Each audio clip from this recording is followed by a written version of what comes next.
الصلاة والسلام على مولانا رسول الله وآله وصحبه. حضرات السادة، يقول الشاعر: وقسى ليزدجر ومن يك راحما فليقسو أحيانا على من يرحم. هذوك الناس اللي جيتوا تشفعوا فيهم هما قبل ما يكونوا من ذويكم وأهليكم هما قبل كل شيء أبنائنا.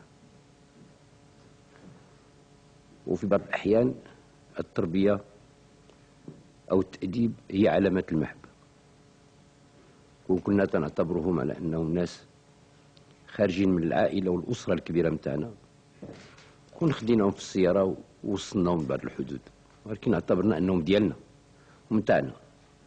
ولكن كما قلت لعب بهم الغرور كما لعب الغرور بآخرين، وكونوا على يقين أن استجبنا من الآن لرغبتكم، ولو جئتم قبل هذا الوقت لاستجبنا لكم. تعرفوني ما يمكنليش نردكم في شي حاجة، بالأخص أنتم أبناء الأقاليم الصحراوية، لأن المدة اللي بقينا مفروقين بكم عليكم مدة فوق 50 سنة، هذيك المدة ما جاتش ما كبرت في القلوب لا من جهتكم ولا من جهتنا إلى أغصان المحبة، وثبتات كذلك في القلوب المشاعر أحبال نتاع التعلق المتبادل.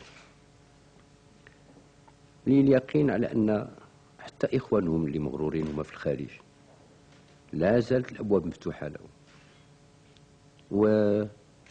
لأنه ما تتصورش لي في بالي أن الإنسان يشوف الضوء والنور ويشوف الظلام ويختار الظلام. في الغالب هاد الناس هادو اللي في الخارج محتجزين، ولأنهم ما عندهمش حرية التصرف، ولو كانت عندهم حرية التحرك وحرية السفر والتنقل لكانوا من الأولين اللي التحقوا ببلدهم. ومع ذلك فنحن لا نيأس لأن قبل كل شيء لي اليقين أن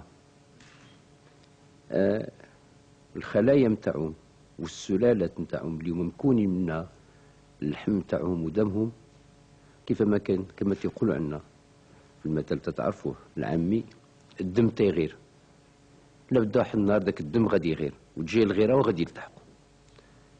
فلهذا انا كما قلت لكم كلشي ردكم في اي شيء، وكون جيتوا قبل هذا اليوم كون قلت لكم نعم.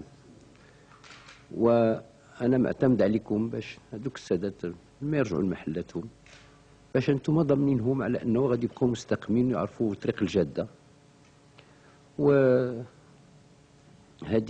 شي مشينا فينا احنا العلويين منذ ان اعتلينا خدمة لهذه البلاد عرش أسلافنا وأجدادنا، مقتدين في ذلك بجدنا صلى الله عليه وسلم الذي كان يرحم ويقسو، ولكن يرحم دائما، لأن قبل كل شيء الله لا يريد تعذيب المذنب، إنما يريد توبته ورجوعه إلى الطريق.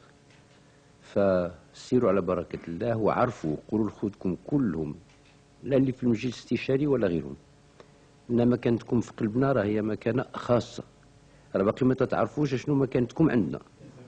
قولوها لهم، ونطلب لكم ربي التوفيق ولولادكم ولولاد ولادكم، وخليكم مستورين وسعداء ودائما مرفوعين الراس، ودائما متمتعين بهذا الحدث اللي قلت لكم، بهذا العطف الخاص اللي بيننا وبينكم.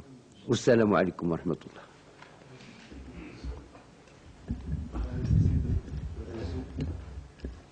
وقد